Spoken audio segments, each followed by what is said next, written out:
Assalamualaikum warahmatullahi wabarakatuh.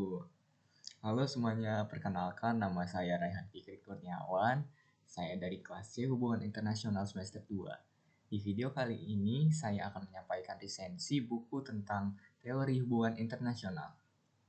Buku yang kita bahas adalah Introduction to International Relations Theories and Approaches dan International Relations Theory.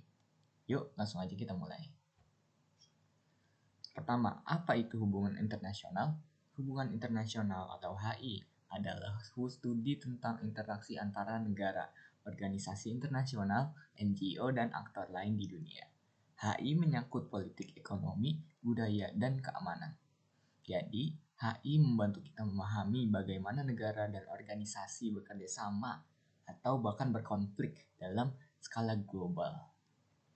Selanjutnya, mari kita bahas apa itu teori dalam HI. Teori di sini adalah kerangka pemikiran untuk menjelaskan dan memahami kejadian di dunia internasional. Dan ada 3 konsep utama, yakni epistemologi, cara kita mengetahui kebenaran suatu hal. Dan ada lagi metodologi, cara kita mengumpulkan dan menganalisis data. Yang ketiga adalah ontologi, cara kita melihat realitas dan peran aktor, bukan hanya negara, tapi juga organisasi dan individu. Dengan memahami ketiga konsep ini, kita dapat melihat situasi global dengan mudah dan menganalisanya. Sekarang, mari kita lihat sejarah HI. Pemikiran tentang hubungan internasional sudah ada sejak zaman kuno.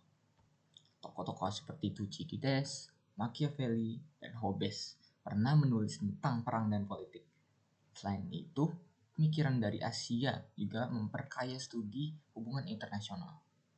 Hingga hari ini, dengan hampir 200 negara merdeka, studi hubungan internasional menjadi semakin penting untuk dipahami agar kita dapat memahami dinamika global. Mengapa teori penting dalam HI? Teori membantu kita untuk menjelaskan fenomena global seperti konflik dan kerjasama, memprediksi kemungkinan terjadinya konflik dan perdamaian, menganalisis bagaimana negara dan organisasi saling berinteraksi satu sama lain. Contohnya, teori realisme yang menekankan bahwa negara fokus pada kekuatan dan keamanan.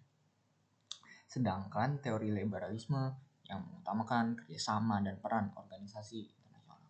Dengan begitu, kita dapat memahami mengapa negara bertindak seperti itu.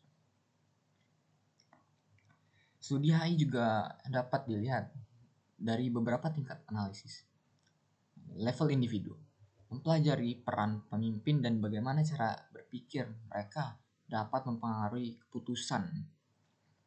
Atau juga level kelompok, melihat bagaimana sebuah kelompok seperti birokrasi pemerintah dan tim membuat kebijakan bekerja sama. Ada pula level nasional, menganalisis struktur pemerintahan, pembuatan kebijakan, serta opini publik dan budaya politik suatu negara. Dan ada level internasional, mengamati hubungan antar negara, aliansi, dan perdagangan global. Semua tingkat analisis ini bisa membantu kita memahami dinamika global secara menyeluruh. Aplikasi teori dalam HI. Teori HI tidak hanya untuk penjelasan, tetapi juga berguna untuk melihat dampak nyata. Misalnya, negara yang mengisolasi diri sering mengalami masalah ekonomi dan sosial. Teori juga membantu kita lihat apakah suatu kebijakan dapat mencegah konflik atau justru menimbulkannya. Dengan data yang nyata, kita bisa menguji kebenaran teori-teori tersebut dan membuat kebijakan yang lebih baik. Sebagai kesimpulan, buku ini memberikan gambaran lengkap tentang teori dan pendekatan dalam hubungan internasional. Dengan memahami cara kita mengetahui, menganalisis, dan melihat dunia melalui teori, kita bisa lebih mudah memahami dinamika global. Sudah sampai sini, sekian dari saya. Terima kasih sudah menyimak video ini. Assalamualaikum warahmatullahi wabarakatuh.